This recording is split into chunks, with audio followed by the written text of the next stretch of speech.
জুলাই আন্দোলনের পর থেকেই বাংলাদেশ ভারত সম্পর্কে নানা স্তরে তৈরি হয়েছে অস্বস্তি। রাজনৈতিক উত্তাপ, কূটনৈতিক বার্তা আর জনমনে জমে থাকা ক্ষোভ সব মিলিয়ে এর প্রভাব পড়েছে দুদেশের নিয়মিত যোগাযোগ ব্যবস্থাতেও। সেই ধারাবাহিকতায় সবচেয়ে বেশি ভোগান্তিতে পড়েছেন ভারতগামী সাধারণ মানুষ, বিশেষ করে ভিসা প্রত্যাশীরা। এই প্রেক্ষাপটে ভারতীয় হাইকমিশনার প্রণয় ভার্মা জানিয়েছেন, পরিস্থিতি স্বাভাবিক হলে পর্যায়ক্রমে দেশের সব ভারতীয় ভিসা আবেদন কেন্দ্র পুরোপুরি চালু হয়ে যাবে। ঢাকায় একটি আইভ্যাক পরিদর্শনকালে তিনি জানিয়েছেন, নিরাপত্তা ও সার্বিক পরিবেশ বিবেচনা করেই ভিসা কেন্দ্রগুলোর কার্যক্রম পরিচালিত হচ্ছে। ঢাকা, খুলনা, সিলেট ও রাজশাহীর আইভ্যাকগুলোতে সীমিত পরিসরে ভিসা কার্যক্রম চালু রয়েছে বলে জানিয়েছেন তিনি।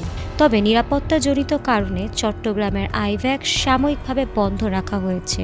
সম্প্রতি সেখানে সহকারী হাইকমিশনের প্রবেশপথে হামলা ও ভাঙচুরের ঘটনার পর এই সিদ্ধান্ত নেওয়া হয়েছে।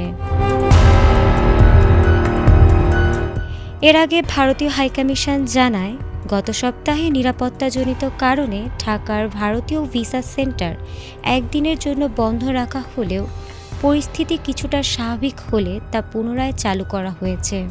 বন্ধের দিন যাদের অ্যাপয়েন্টমেন্ট ছিল তাদের অগ্রাধিকার ভিত্তিতে বিকল্প তারিখে ভিসা আবেদন করার সুযোগ দেওয়া হয়েছে।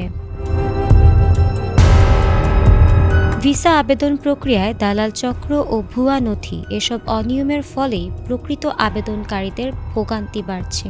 তাই আবেদনকারীদের বৈধ পথে আবেদন করার পরামর্শ দিয়েছেন তিনি। দীর্ঘদিন ধরে বাংলাদেশ ও ভারতের মানুষের যোগাযোগ কেবল কূটনীতির মধ্যেই সীমাবদ্ধ নয়, এটি সামাজিক ও মানবিক বন্ধনেরও প্রতিফলন।